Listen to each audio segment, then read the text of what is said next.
Hey everyone, and welcome back to the Unknown Storytellers. Today, we're diving deep into a topic that affects all of us. Emotions, but we're not just talking about feelings. We're talking about how to harness their power, especially in high-stakes situations like negotiations or when life throws you a curve. We'll explore how to turn what feels like a weakness into your greatest strength. We'll cover 3 key areas: how to leverage emotions in negotiations, how to use righteous anger to defend your boundaries, and how to find calm in the middle of chaos. So, if you've ever felt like your emotions were getting the best of you, you're in the right place.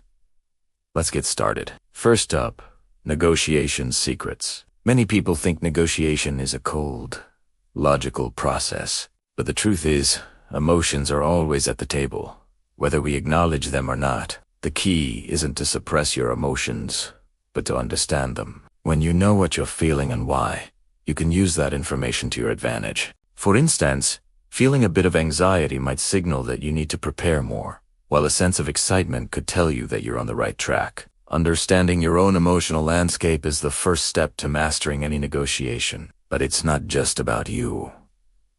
A huge part of successful negotiation is reading the emotional dynamics of the other person. Are they frustrated? Eager?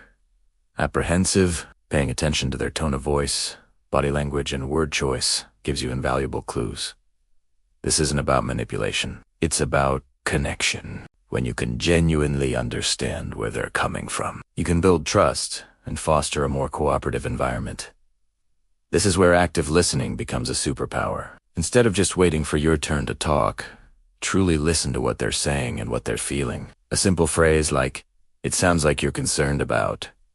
double quotes, can completely change the tone of the conversation, reducing tension and opening the door to a win-win solution. The goal is to strike a delicate balance between assertiveness and empathy. You need to be clear and firm about your own needs and non-negotiables, but you also need to show that you respect their position. When you can advocate for yourself while also acknowledging their perspective, you create a dynamic where both parties feel heard and respected. Before heading into any important negotiation, take a moment to prepare emotionally. Visualize the conversation going well. Think about potential emotional triggers and how you'll respond to them calmly. This emotional preparation is just as important as knowing your facts and figures. It allows you to navigate the conversation smoothly, even when the stakes are high. Now, let's talk about a really powerful emotion: anger. For many of us, anger has a bad reputation. We're taught to avoid it, suppress it,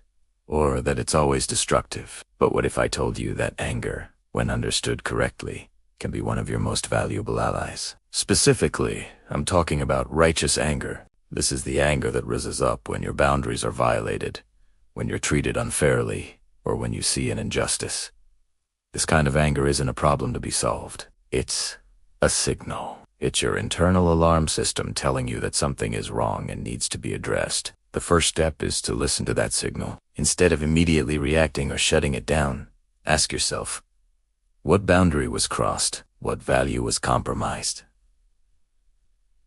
This self-reflection is crucial. Once you understand the message behind your anger, you can channel it constructively. This is where righteous anger empowers you to be assertive. It gives you the fuel you need to stand up for yourself and clearly define your boundaries. This isn't about aggression or lashing out. It's about using that energy to communicate your needs with clarity and conviction. You can say something like, "When you do X, I feel Y, and what I need is Z." This is a powerful formula for expressing yourself without attacking the other person. It keeps the focus on your experience and your needs, making it much more likely that you'll be heard. The key is to create a pause between the feeling of anger and your reaction. When you feel that heat rising, take a breath. Step away from the situation for a moment if you need to. This pause allows you to process the emotion and choose your response, rather than letting the emotion choose for you. It's the difference between reacting impulsively and responding with integrity. When you learn to do this, you transform anger from a destructive force into a tool for positive change. It becomes your advocate, pushing you to protect yourself, honor your values, and create healthier relationships. So, the next time you feel that flash of anger, don't be afraid of it. Greet it as a messenger and use its power for your own good. So we've talked about using emotions in negotiation and channeling anger effectively. But what happens when everything feels like it's spiraling out of control? How do you stay calm in the chaos? Whether it's a crisis at work, a personal emergency, or just the overwhelming stress of modern life, our ability to remain centered is a true superpower. The foundation of this inner strength is emotional resilience. It's not about never feeling stressed or overwhelmed. It's about how quickly you can return to your center after being knocked off balance. One of the most immediate and powerful tools you have is your breath. When we're stressed, our breathing becomes shallow and rapid, triggering our fight or flight response. By consciously slowing down and deepening your breath, you send a signal to your nervous system that you are safe. Try it. Right now, take a slow breath in for 4 counts, hold for 4, and exhale for 6. Just a few rounds of this simple breath work can make a world of difference, pulling you out of panic mode and into a state of calm clarity. It's a portable tool you can use anytime, anywhere. Another essential practice is mindfulness. Chaos often pulls our minds into the future, worrying about what might happen, or into the past, ruminating on what went wrong. Mindfulness is the practice of bringing your awareness back to the present moment without judgment. You can do this by focusing on your senses. What are 5 things you can see right now? 4 things you can feel? 3 things you can hear? This is a grounding technique that anchors you in the here and now. It interrupts the cycle of anxious thoughts and reminds you that in this exact moment, you are okay. Grounding can also be physical, feeling your feet flat on the floor, pressing your palms against a solid surface, or even holding a cool object. These sensations provide a tangible connection to the present. A huge source of anxiety in chaotic situations is feeling a loss of control. The key here is to shift your focus from what you can't control to what you can. You can't control the economy, a difficult boss, or a global event, but you can control your response. You can control your breathing. You can control whether you take a 5-minute walk to clear your head. You can control who you reach out to for support. By focusing on these small, manageable actions, you regain a sense of agency.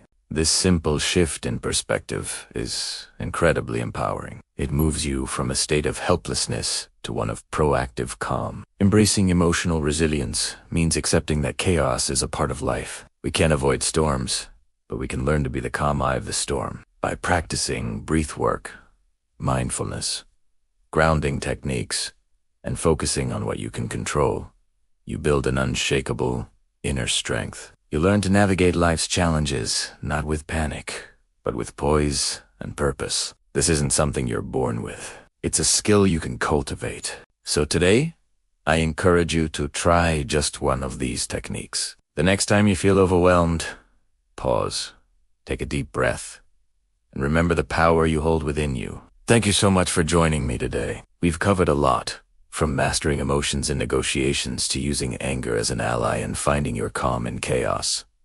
Remember, your emotions are not your enemies. They are powerful guides. Learning to understand and work with them is one of the most important skills you can develop. If you found this video helpful, please give it a thumbs up and consider subscribing for more content on personal growth and empowerment. I'd love to hear your thoughts in the comments below. What asks one way you plan to use your emotions more effectively. Thanks for watching, and I'll see you in the next one.